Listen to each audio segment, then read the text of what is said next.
میں ہونے والا یہ تاریخ ساز اجتماع جو اپنی مثال آپ ہے، جس طرف نظر دوڑائی جائے عوام نظر آ رہی ہے، یہ آپ کی محبتوں کا ثبوت ہے۔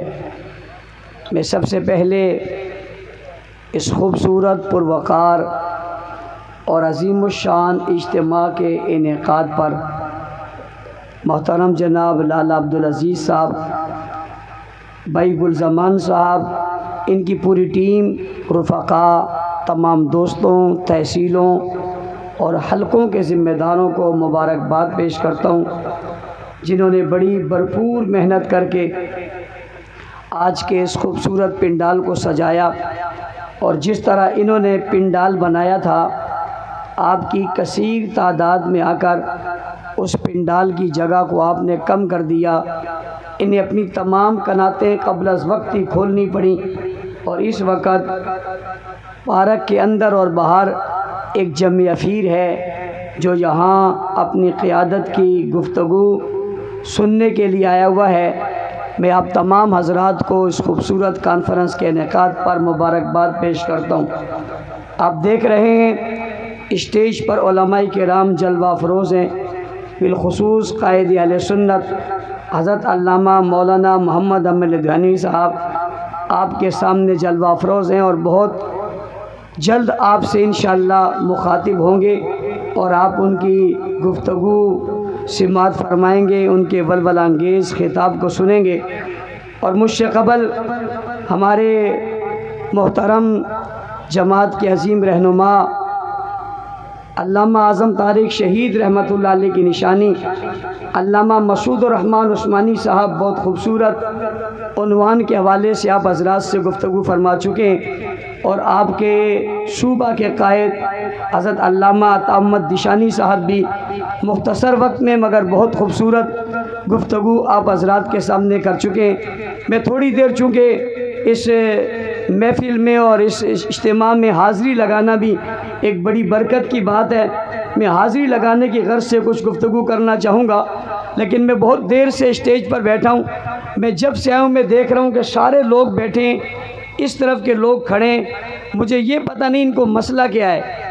یہ نیچے دریا نہیں ہیں، ان کے کپڑے دوسروں سے مختلف ہیں، یا یہ بیٹھنے کو اچھا نہیں سمجھتے، یا پتہ نہیں کہ ابھی میری بات ختم نہ ہو پہلے بیٹھ جائے ورنہ تعریف بڑھ نہ جائے آپ کی۔ کتنی دیر سے آپ کھڑے ہیں اور آپ بھی یہ سمجھ رہے ہیں کہ آپ کا کھڑا ہونا اچھا نہیں لگ رہا، آپ کو پتہ ہے، لیکن پھر بھی آپ کھڑے ہیں، اور آپ یہ بھی سمجھتے ہیں کہ آپ کے کھڑے ہونے سے پیچھے والے کو نظر نہیں آ رہا، پھر بھی آپ کھڑے ہیں۔ آپ یہ بھی سمجھ رہے ہیں کہ آپ کے کھڑے ہونے سے مجمع میں خوبصورتی پیدا نہیں ہو رہی، مگر آپ پھر بھی کھڑے ہیں۔ ابھی آپ بیٹھنا بھی چاہ رہے ہیں تو آپ کو جگہ نہیں مل رہی۔ میں اسی لیے بڑے اجتماعات میں کہا کرتا ہوں، بھائی یہاں سے اٹھو ہی نہیں، اٹھو گے دوبارہ ہوگے جگہ نہیں ملے گی، اس لیے تمہیں کیا ضرورت ہے پہلے سے اٹھنے کی، پہلے ہی بیٹھے رہو، مجمع جو اتنا اچھا ہے، یہاں سے اٹھ کر اور جاؤ گے کہاں؟ سارے ساتھی ماشاءاللہ اب دیکھیں نا بیٹھ گئے، کتنا خوب، باہر روڈ پر بھی بہت سارے لوگ ہیں، لیکن آپ کے بیٹھنے کی وجہ سے یوں لگ رہا تھا جیسے یہاں جلسہ ختم ہے۔ اب جب تک گفتگو جاری رہے اور اس کے بعد بھی حضرت قائد اہل سنت تشریف لائیں، ان کے استقبال کے بعد پھر بھی آپ اسی طرح جم کر بیٹھیے، یہ منظر رہے آپ کے جلسے کا، آج اور کوئی پیغام نہ جائے۔ کیا یہ کم ہے کہ کتنی دیر سے لوگ بیٹھے ہوئے، اتنے نظم و نسق سے بیٹھے ہوئے اور اتنی توجہ کے ساتھ بیٹھے ہوئے، اتنی کثیر تعداد میں بیٹھے ہوئے اور کتنی خوبصورتی کے ساتھ یہ یہاں موجود ہیں، گفتگو سن رہے ہیں۔ آپ کا یہ انداز ہی الحمدللہ دوسروں کو سمجھانے کے لیے کافی ہے۔ عنوان ختم نبوت اور دفاع صحابہ، ختم نبوت کے حوالے سے حضرت علامہ مسعود الرحمن عثمانی صاحب نے بہت خوبصورت گفتگو آپ حضرات کے سامنے کر دی ہے۔ میں بات دہرانا نہیں چاہوں گا، دو چار باتیں عرض کرنا چاہتا ہوں۔ پہلی بات تو یہ کہ آج 28 سالوں کے بعد ہماری جماعت کا ڈیرہ اسماعیل خان میں اتنا بڑا اجتماع ہو رہا ہے۔ میں ڈیرہ اسماعیل خان کی عوام کو سلام عقیدت پیش کرتا ہوں، جن نے 28 سال تک ظلم، جبر، تشدد، بربریت، قتل اور جیلیں اور عسکریاں اور بیلیاں اور یہ تمام چیزیں برداشت کی، اور برداشت کر کے ہمت، حوصلے اور جذبے کو اپنے ہاتھوں سے جانے نہیں دیا، بلکہ مضبوطی سے تھامے رکھا۔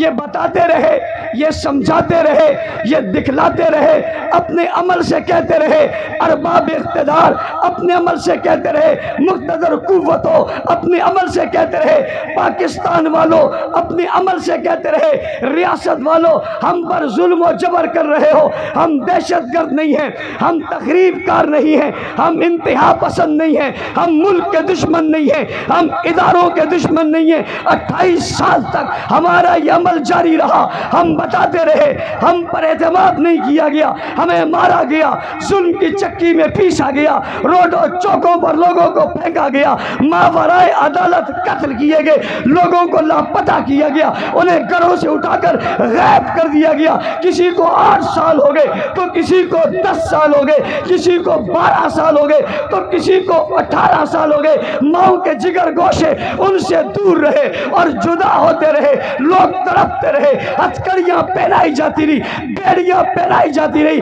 اس عوام نے بتایا، کارکنوں نے بتایا، حق نواز کے جیالوں نے بتایا، زہرمان فاروقی کے پرستاروں نے بتایا، اعظم طارق کے چاہنے والوں نے بتایا، ایثار القاسمی کے دیوانوں نے بتایا، علی شیر حیدری کے پیروکاروں نے بتایا، علامہ لدھیانوی کے محبت کرنے والے ورکروں نے بتایا، تم جتنا ظلم و جبر کر لو، ہم نہ ریاست کے خلاف آئیں گے نہ ملک کے خلاف آئیں گے۔ الحمدللہ آج تحدیث بن نعمت کے طور پہ 28 سال بعد حق نواز کانفرنس میں حق نواز کے جیالے جمع ہو کر بتا رہے، ہم اپنے صبر میں، ہم اپنے تعامل میں، ہم اپنے کام میں، ہم اپنے کاز میں، ہم اپنے پروگرام میں کامیاب ہو گئے۔ ہم باور کروا چکے، ہم پرامن تھے، ملک دشمن نہیں تھے، ہم اس ملک میں امن چاہتے تھے، سب ظلم و جبر ہم نے برداشت کر لیا۔ پاکستان مرد آباد نہیں کہا، پاکستان کا پرچم نہیں جلایا، دہشت گردی کے پیچھے وردی کے نعرے نہیں لگائے، فوج کو برا نہیں کہا، سالاروں کو برا نہیں کہا، حکومت کے ان لوگوں کو جو صحیح تھے انہیں برا نہیں کہا، ہم ارباب ریاست کو برا نہیں کہا، ملک کو برا نہیں کہا، ملک کے خلاف ایک لفظ نہیں کہا۔ یہ سب ظلم و جبر سہ کر آج بھی حق نواز پارک میں جام نعرہ لگاتے، اسلام زندہ باد، ختم نبوت زندہ باد، صحابہ زندہ باد، ہم نعرہ لگا رہے پاکستان زندہ باد۔ توجہ توجہ، میرے پاس وقت کم ہے، چونکہ قائد اہل سنت تشریف فرمائیں، ان نے آپ سے گفتگو فرمانی ہے، میں ان کے لیے وقت چھوڑنا چاہتا ہوں۔ میں نے پہلی بات کی، اس سخت ظلم و جبر کے دور سے ہم گزر کر آئے، لیکن ہم نے کوئی ایسی بات نہیں کی۔ آؤ تمہیں نقشہ بتاتا ہوں، کچھ لوگوں کو تم نے حکومت دی تھی، انہوں نے تمہیں زندہ باد کہا تھا، جن سے تم نے لی تھی انہوں نے تمہیں مرد آباد کہا تھا، ان نے تمہارے خلاف تقریریں کی تھی۔ آج رخ بدلا، یہ اقتدار سے باہر ہوئے، انہوں نے تمہیں برا کہا، اب وہ تمہیں اچھا کہہ رہے۔ کچھ لوگ وہ تھے جنہوں نے 250 مزدور جلا ڈالے تھے، پاکستان کے پرچم جلا ڈالے تھے، ہنگو کے اندر، پارا چنار کے اندر پاکستان کے پرچم جلائے گئے تھے، پاکستان مرد آباد کہا گیا تھا، کوئٹہ میں جلوس نکلے، انہوں نے دہشت گردی کے پیچھے وردی کے نعرے لگائے تھے۔ بتاؤ ہمارے سوا کوئی سیاسی جماعت بتاؤ، کوئی مذہبی جماعت بتاؤ، کوئی صاحب اقتدار بتاؤ، اقتدار سے نکلا ہوا بتاؤ، جس نے ریاست کے خلاف، ریاستی اداروں کے خلاف اپنی زبان استعمال نہ کی ہو۔ سب نے زبان استعمال کی، ہم نے نہیں کی، ہم کسی سے ڈرتے نہیں ہیں۔ میں آج کھلا کہہ رہا ہوں، کوئی میرے لفظوں کو بزدلی سے تعبیر نہ کرے، ہم ڈرتے نہیں ہیں، ہم احترام کرتے ہیں، ہم احترام کرتے ہیں ملک کا، ملکی اداروں کا، اس لیے کہ ہم یہ ملک بچانا چاہتے ہیں۔ کچھ لوگوں نے اپنے اقتدار اور اپنے پیٹ کا نام پاکستان رکھا ہوا ہے، ہم نے اپنی محبت اور عقیدت کا نام پاکستان رکھا ہوا ہے۔ کچھ لوگ اقتدار سے باہر آئے تو کہتے ہیں ملک ٹوٹ رہا ہے، کچھ لوگ اقتدار میں آ جائیں تو کہتے ہیں ملک بہت اچھا چل رہا ہے۔ ابھی کچھ راتوں کا فرق ہے، کچھ لوگ کہہ رہے تھے ملک بہت اچھا ہے، کچھ لوگ کہہ رہے تھے ملک ختم ہونے لگا ہے۔ ابھی جو کہہ رہے تھے بہت اچھا ہے وہ کہتے ہیں ٹوٹنے لگا ہے، جو کہتے تھے ٹوٹنے لگا ہے وہ کہتے ہیں بہت اچھا ہے۔ اس کا مطلب کیا ہے؟ تم اقتدار کی بات کرتے ہو، اپنی کرسی کی بات کرتے ہو، ارباب اقتدار اور ریاست کے لوگوں، ہم نے کرسیوں کی بات نہیں کی، ہم نے اس ملک میں اپنی ذات کی بات نہیں کی۔ میں نے اس ملک کی دھرتی میں حق نواز دیا، ایثار دیا، مختار دیا، زہرمان دیا، اعظم طارق دیا، علی شیر حیدری دیا، شعیب ندیم دیا، خون کے فوارے اٹھے، چار چار بھائی گئے، لاشیں اٹھی، زمین لہولہان ہوئی، ہمارے ورکر کارکن شہید ہوتے رہے، سب برداشت کیا، ملک میں بدامنی نہیں ہونے دی۔ یہ محض جذبات نہیں ہے۔ 4 جنازے ایک ساتھ اٹھائے تھے، جب میں افیر ہمارے ساتھ تھا، جس طرف کہتے رخ کرتا، ہم نے کہا نہیں، قاتل کو پکڑیں گے، ظالم کو پکڑیں گے، کافر کو پکڑیں گے، بے ایمان کو پکڑیں گے، ملک کی سالمیت پر آنچ نہیں آنے دیں گے۔ وہ کون تھے جن کی لیڈر مری تھی تو ملک کی پٹریوں سمیت ہر دفتر جلا دیا تھا؟ وہ کون تھے؟ وہ کون تھے جن کے خلاف عدالت کا فیصلہ آیا تھا وہ سپریم کورٹ پر چڑھ دوڑے تھے؟ کون تھے وہ؟ کون تھے جن کے خلاف اب فیصلے آئے تو فیس بکیں بھر گئی، گالیاں شروع ہو گئی، اعتراض آ گئے؟ یہ ہم تھے، یہ ہم ہیں، یہ ہم ہوں گے، یہ ہم تھے، یہ ہم ہیں، یہ ہم ہوں گے۔ ملک پہ جب مشکل آئے گی تم بیرونی ملک میں اپنی جائیدادیں بنا کے بھاگ جاؤ گے۔ ہمارا وطن کل بھی یہ تھا، آج بھی ہے، ہم مریں گے بھی اسی مٹی میں۔ میں نے مثالیں دی، ہم نے قربانیاں دی، تاریخ گواہ ہے۔ بتاؤ کیا ہوا؟ ہم انصاف کی توقع لے کے آپ سے التجا کرتے رہے، آپ نے ہمیں مارا، ہمارے ساتھ زیادتی ہوئی۔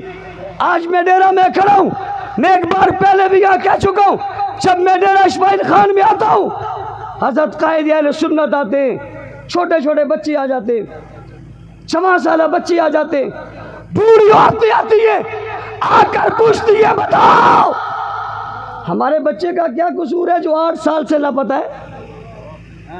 کیا قصور ہے جو 10 سال سے لاپتہ ہے؟ کیا قصور ہے جو اتنے سالوں سے لاپتہ ہے؟ اور میں پوچھنا چاہتا ہوں پنجاب کے اس شفیق معاویہ کا کیا قصور ہے جس کے لاپتہ ہونے کے دوران باپ بھی چلا گیا اور ماں بھی چلی گئی؟ دونوں لاشیں اٹھ گئے، باپ انتظار کرتا رہا، ماں انتظار کرتی رہی۔ ملک میں کتنے لوگ ایسے جن کے ساتھ ایسا ہو چکا؟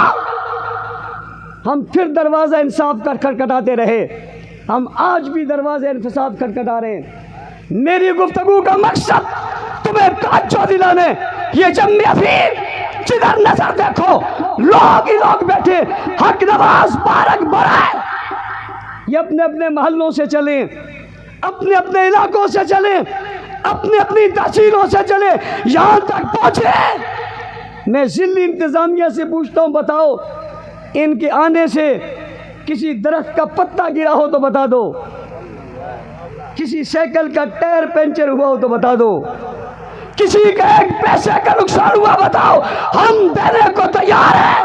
نہیں ہوا یہ واپس جائیں گے تب بھی نہیں ہوگا۔ یہ آئے بھی پرامن تھے، یہ جائیں گے بھی۔ یا کتنی خوبصورت گفتگویں ہو رہی ہیں، ہم نے کبھی شکوے شکایت نہیں کیے، مگر ہمارے ساتھ زیادتی ہو رہی ہے تسلسل کے ساتھ۔ میں آج مطالبہ کرنا چاہتا ہوں، وہ لوگ جو لاپتہ ہیں، اگر ان کا کوئی قصور ہے تو عدالتیں کس لیے ہیں؟ عدالتی نظام کس لیے ہے؟ ملکی عدلیہ کس لیے ہے؟ یا تو یہ تسلیم کرو تمہارا عدالتی نظام ناکام ہو گیا ہے۔ اگر تم کہتے ہو تمہارا عدالتی نظام ٹھیک ہے، پھر لاپتہ لوگوں کو عدالتوں میں پیش کرنا چاہیے نہیں کرنا چاہیے؟ میرے اس مطالبے کے ساتھ آپ ہاتھ کھڑے کر کے ہونا چاہیے نہیں ہونا چاہیے؟ ان محب وطن لوگوں کو تفتیش تو 3 دن 4 دن 5 دن 10 دن مہینے 2 مہینے سال قبلہ، یہ بھی تو سوال اٹھتا ہے نا، اداروں پر سوال اٹھتا ہے، ہم نہیں کرتے، لوگ تو کریں گے نا، کہ ابھی تک 15 سالوں میں تم تفتیش نہ کر سکے، تم تفتیش نہ کر سکے، تمہیں یہ نہیں پتا چل سکا یہ کیا ہے؟ یہ تو چند سیکنڈوں کا کام ہونے چاہیے، آپ کے سامنے سے بندہ گزرے تو پتہ چل جائے محب وطن ہے یا دشمن وطن ہے، اور اگر نہیں پتہ چلتا تو ہم سے پوچھو، ہم بتا دیں گے۔ ہم دشمنان وطن کی لسٹ تمہارے سامنے رکھتے ہیں، پھر پکڑ لو۔ غداری کرنے والوں کی لسٹ رکھتے ہیں، پکڑ لو۔ ہم تمہیں بتائیں گے جھنڈے کس نے جلائے، ہم تمہیں بتائیں گے کس نے نعرہ لگایا دہشت گردی کے پیچھے وردی ہے، کیا یہ تمہیں معلوم نہیں ہے؟ پرامن لوگ پرامن رہنا چاہتے ہیں، ہمارا قصور کیا ہے؟ ہم نے کبھی اداروں سے ٹکراؤ نہیں کیا، ہم نے ایک ہی بات کی، آج بھی کہتے ہیں، ہم ختم نبوت کے منکر سے صلح نہیں کر سکتے، ہم ختم نبوت کے منکر کا ساتھ نہیں دے سکتے، ہم صحابہ کے دشمن اہل بیت کو گالیاں دینے والوں کو مسلمان تسلیم نہیں کر سکتے۔ کل بھی یہ اعلان تھا، آج بھی یہ اعلان ہے، تختہ دار پہ چڑھا دو، پھانسی کے پھندے پہ چڑھا دو، کوئی گولی مار دو یا کوئی گولا مار دو، ہتھکڑی پہنا دو یا بیڑی پہنا دو، کل بھی یہی کہتے تھے، آج بھی یہی کہتے ہیں۔ اور اگلی بات، ملک میں بدامنی کا سبب دفاع نہیں ہے، حملہ ہے۔ ملک میں بدامنی کا سبب تعریف نہیں ہے، تنقید ہے۔ ملک میں بدامنی کا سبب اتحاد کی بات نہیں، انتشار کی بات ہے۔ ملک میں بدامنی کا سبب کسی کے بزرگوں کو گالی دینا ہے، تعریف کرنا نہیں ہے۔ یہ بڑے چیلنج سے ایک بڑے اجتماع میں اپنے اکابر کی موجودگی میں یہ بات کرنے جا رہا ہوں، آؤ پورے ملک میں ہمارے اسٹیج سے کوئی ایک شخص بتاؤ، چھوٹے سے لے کر بڑے تک اور بڑے سے لے کر چھوٹے تک، کوئی ایک بتاؤ جس نے کسی کے بزرگوں کی توہین کی ہو۔ اہل بیت کو برا کہو، ائمہ کو برا کہو، جناب کسی کے بزرگوں کو برا کہو جو مسلمہ بزرگ ہیں۔ چھپنے چھپانے والوں کی بات میں نہیں کرتا، چھپنے چھپانے والوں کی بات نہیں کرتا، جو بزرگ ہیں مسلم، جو آئے ہیں، جو موجود ہیں، جو گزرے، کسی ایک کی توہین کی ہو۔ یہ اہل بیت کو مانتے ہیں، یہ صحابہ کو مانتے ہیں، یہ علی کو مانتے ہیں، ابو بکر کو مانتے ہیں، عثمان کو مانتے ہیں، حسن کو مانتے ہیں، عمر کو مانتے ہیں، حسین کو مانتے ہیں، فاطمہ کو مانتے ہیں، عائشہ کو مانتے ہیں، گھرانے کو مانتے ہیں، شرانے کو مانتے ہیں، سسر کو مانتے ہیں، داماد کو مانتے ہیں، مکے والوں کو مانتے ہیں، مدینے والوں کو مانتے ہیں، مہاجرین کو مانتے ہیں، انصار کو مانتے ہیں، تابعین کو مانتے ہیں، والذین اتبعوہم ان کی تابعداری کرنے والوں کو مانتے۔ جی ہاں، یہ صلح حسن بھی مانتے اور فتح معاویہ بھی مانتے۔ بتاؤ ان میں کوئی گستاخ ہو تو بتاؤ، ہم تمہیں بتاتے ہیں گستاخی ہو رہی ہے، تنقید ہو رہی ہے، بدامنی کی جا رہی ہے، کتابوں کی بات نہیں ہے۔ ڈیرہ اسماعیل خان کے لوگوں، تمہارے توسط سے انہیں بتانے جا رہا ہوں، اب صرف کتابوں کی بات نہیں ہے۔ سوشل میڈیا کھولیے، کلپ چیک کیجئے، مجلسیں چیک کیجئے، جگہ چیک کیجئے، کیا گستاخانہ باتیں نہیں آ رہی؟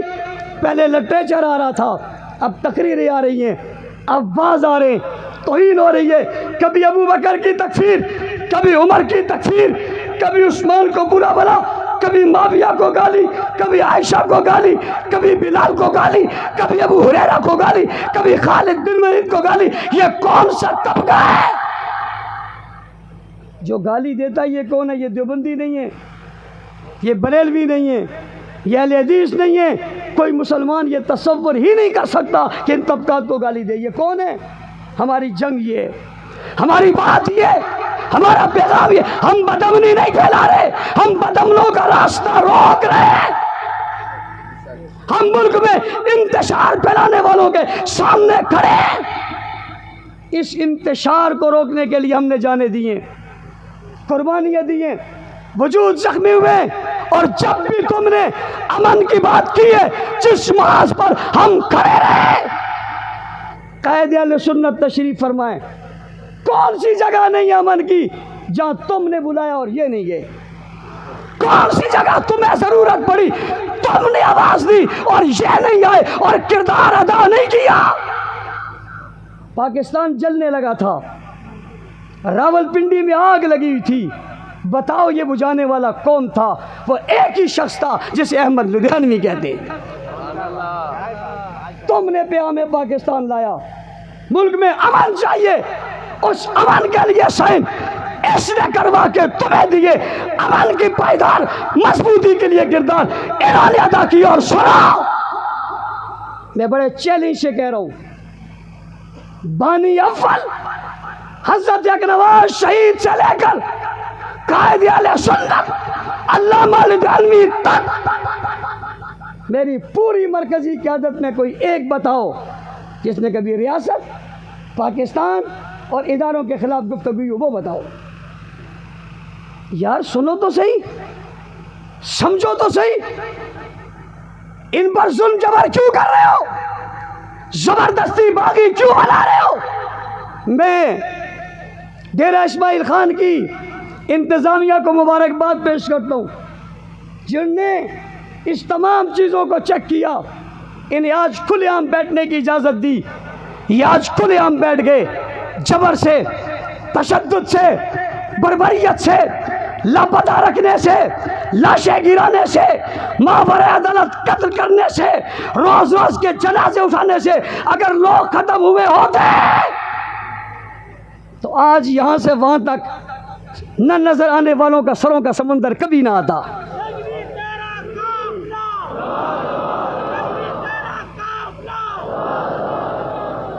ہم اس ملک میں صحابہ کا دفاع چاہتے ہیں، ختم نبوت کے قانون کو محفوظ بنانا چاہتے ہیں۔ ہم نے راستہ جو اپنایا ہے وہ راستہ آئینی راستہ ہے، وہ راستہ قانونی راستہ ہے۔ ہم اس آئینی اور قانونی راستے کے ذریعے میدان عمل میں ہیں۔ ہم پاکستان کے آئین کے مطابق اپنی آواز اٹھا رہے ہیں۔ اس کا حق ملنا چاہیے نہیں ملنا چاہیے؟ ملنا چاہیے نہیں ملنا چاہیے؟ ہم قانون سازی چاہتے ہیں، اسمبلی سے چاہتے ہیں، قانون ساز ادارے سے چاہتے ہیں۔ ہم چاہتے ہیں اس ملک میں قانون بنے، جو ابو بکر کی تکفیر کرے وہ مسلمان نہیں ہے، جو فاروق اعظم کو مومن نہ مانے وہ مسلمان نہیں ہے، جو صحابہ کی توہین کرے وہ پرامن نہیں ہے۔ قانون بننا چاہیے۔ ہم گولی کی بات نہیں کر رہے، ہم گالی کی بات نہیں کر رہے، ہم گرنے اور گرانے کی بات نہیں کر رہے، ہم آگ لگانے کی بات نہیں کر رہے، ہم آگ بجھانے کی بات کر رہے۔ یہ کون تھے جنہوں نے آگ لگائی تھی؟ ابو بکر صدیق کی تکفیر کر کے۔ یہ اہل سنت تھے جنہوں نے آگ بجھائی ہے۔ آج بھی ایک شخص کھڑے ہو کر کبھی کہتا ہے یہ قرآن اوریجنل میں مل گیا، کوئی کہتا ہے نعوذ باللہ ابو ہریرہ جھوٹ بولتے تھے، کوئی کہتا ہے نعوذ باللہ خالد بن ولید گناہ کرتے تھے۔ یہ کلپس آ گئے، ہم درخواست دیں، ہماری درخواست پر غور نہیں ہوتا، ایف آئی آر نہیں کاٹی جاتی، اور اگر کاٹ لی جائے تو گرفتار نہیں کیا جاتا۔ کیا یہ قانونی راستہ نہیں ہے؟ جب کوئی گستاخی کرے تو ایف آئی آر درج کراؤ، یہ قانونی راستہ ہے؟ ایف آئی آر کے درج ہونے کے بعد یہ مطالبہ ہو اسے گرفتار کرو، یہ کیا قانونی راستہ ہے یا نہیں ہے قانونی راستہ؟ تو اس قانونی راستے کی جب ہم آواز اٹھاتے ہیں تو قانون چلانے والے رکاوٹ کیوں بنتے ہیں؟ کیوں گرفتار نہیں کرتے؟ پہلے ایف آئی آر کرنے میں اتنے لید و لال کا رویہ کیوں اختیار کرتے؟ اور میں حیران ہوں، ہمارے کسی جلسے میں کوئی بات ہو جائے جس کا مفہوم بڑا اچھا ان کی سمجھ میں نہ آئے، نہ سمجھنے کی وجہ سے ایف آئی آر دے دیتے، انہوں نے یوں کہا، نہ کوئی درخواست دیتا ہے، نہ کوئی احتجاج کرتا ہے، نہ کوئی جو ہے اس کا پیچھا کرتا ہے۔ ایف آئی آر کٹ گئی، کس نے کاٹی؟ کہ حکومت نے خود کاٹی۔ دوسری طرف ہم کلپ دکھاتے ہیں، گستاخی دکھاتے، درخواست دیتے، تھانے جاتے، دھرنا دیتے، احتجاج کرتے، کہتے ایف آئی آر کاٹو، نہیں کاٹتے۔ ریاست کے لوگوں دو رخ میں نے پیش کیے ہیں، خدا را غور کرو۔ میں جذبات میں بات نہیں کر رہا، میں بڑے ہوش و حواس میں اپنی قیادت کی موجودگی میں بات کر رہا ہوں۔ وجہ کیا ہے کہ وہاں بغیر کسی احتجاج کے ایف آئی آر ہو رہی ہے، اور یہاں احتجاج کے باوجود ایف آئی آر نہیں ہو رہی۔ وہاں کسی کو گالی نہیں دی گئی، پھر بھی ہو رہی ہے۔ اور اگر کہا جائے کہ جی فلاں فرقے کو کافر کہا، انہوں نے تو صحابہ کو کافر کہا، جو صحابی کو کافر کہے، صحابی کو جھوٹا کہے، صحابی کو زانی کہے، ہم اس کے لیے کہیں ایف آئی آر کاٹو، تم کہتے ہو مولانا صاحب صبر کرو۔ اور جب ان میں سے کوئی کسی فرقے کو کہتے تو آپ کہتے ہو نہیں جلدی جلدی کرو جلدی، ہم کہتے کیوں؟ کہتے اوپر سے آرڈر ہے۔ یہ اوپر سے آرڈر دینے والا گستاخی یہ صحابہ پہ کہاں سویا ہوا ہے؟ اب آرڈر کیوں نہیں ہے؟ یہی وہ رویے، یہی وہ انداز ہے۔ ناراض مت ہوئیے گا، تلخ باتیں ضرور ہیں لیکن سمجھنے کی ہیں، یہ قابو کرنے کی ہیں، یہ کنٹرول کرنے کی ہیں، اسے کنٹرول کرنا چاہیے۔ یہ زیادتی ہو رہی ہے، یہ غلط طریقہ اختیار کیا جا رہا ہے۔ ہم لوگوں کو بغاوت کی دنیا سے نکال کر آئین کی دنیا میں لانا چاہتے ہیں۔ یہ کون ہے جو لوگوں کو آئین کی دنیا سے نکال کر بغاوت کی دنیا میں لے جانا چاہتا ہے؟ یہ تلاش ہونا چاہیے، نہیں ہونا چاہیے؟ ہم کیا کر رہے ہیں؟ ہم صحابہ کا دفاع کر رہے ہیں، ہم صحابہ کے دفاع کی بات کر رہے ہیں۔ کیوں صحابہ کی دفاع کی بات کر رہے ہیں؟ اس لیے کر رہے ہیں کہ ہم تک قرآن پہنچانے والے صحابہ، کلمہ پہنچانے والے صحابہ، دین پہنچانے والے صحابہ، شریعت پہنچانے والے صحابہ، قرآن لینے والے صحابہ، قرآن لکھنے والے صحابہ، قرآن میں آنے والے صحابہ، تحریر بننے والے صحابہ، تقریر بننے والے صحابہ، نشان بننے والے صحابہ، معیار بننے والے صحابہ، معمار بننے والے صحابہ، بنیاد بننے والے صحابہ، آغاز بننے والے صحابہ، پہلے پہلانے والے صحابہ، اول مومن بننے والے صحابہ، پہلے متقی صحابہ، پہلے مہاجر صحابہ، پہلے انصار صحابہ، پہلے ساتھی صحابہ، رفیق رسول صحابہ، پیارے رسول صحابہ، الفت رسول صحابہ، عقیدت رسول صحابہ، سسر رسول صحابہ، داماد رسول صحابہ، ایمان کی علامت صحابہ، ایمان کی علامت صحابہ، صداقت کے نشان صحابہ، عدالت کے نشان صحابہ، امانت کے نشان صحابہ، امن کی علامت صحابہ، رواداری کی امانت صحابہ، پیار کی علامت صحابہ، قانون کی علامت صحابہ، ضابطے کی علامت صحابہ، سترہ مستقیم کی علامت صحابہ، صراط مستقیم پہ چلنے والے صحابہ، ہدایت کا راستہ بتانے والے صحابہ، چمکتے ہوئے ستارے صحابہ، چمکتے ہوئے سیارے صحابہ، روشنی اور دمک صحابہ، سیارے اور سیارے صحابہ، پیارے اور لاڈلے صحابہ، بدر میں آنے والے صحابہ، عہد میں آنے والے صحابہ، خیبر میں آنے والے صحابہ، تبوک میں آنے والے صحابہ، تبوک میں آنے والے صحابہ، غزوات میں آنے والے صحابہ، تیر چلانے والے صحابہ، تیر کھانے والے صحابہ، تلوار اٹھانے والے صحابہ، تلوار چلانے والے صحابہ، بدر میں فاتح بننے والے صحابہ، بیت اللہ کی چھت پہ چڑھنے والے صحابہ، مکہ فتح کرنے والے صحابہ، رسول کو بیت اللہ میں داخل کرنے والے صحابہ، صفا مروہ پہ دوڑنے والے صحابہ، بیت اللہ کے گرد چکر لگانے والے صحابہ، مطاف میں آنے والے صحابہ، حجر اسود کو بوسہ دینے والے صحابہ، دین کا نشان بن جانے والے صحابہ، خیبر میں آنے والے صحابہ، تبوک میں آنے والے صحابہ، یرموک میں آنے والے صحابہ، تورات میں آنے والے صحابہ، انجیل میں آنے والے صحابہ، صحابہ صبح میں آنے والے، صحابہ قرآن بن جانے والے، صحابہ قرآن کی آیاتیں بننے والے، صحابہ مومنان بننے والے، صحابہ مفلحون بننے والے، صحابہ متقون بننے والے، صحابہ فائزون بننے والے، صحابہ راکعون بننے والے، صحابہ رکعان بننے والے، صحابہ سجدن بننے والے، صحابہ قیام کی صورت بننے والے، صحابہ مومنون حقہ کی تفسیر بننے والے، صحابہ تشہیر بننے والے، صحابہ نبی کی سیرت کا عمل، صحابہ صورت کا عمل،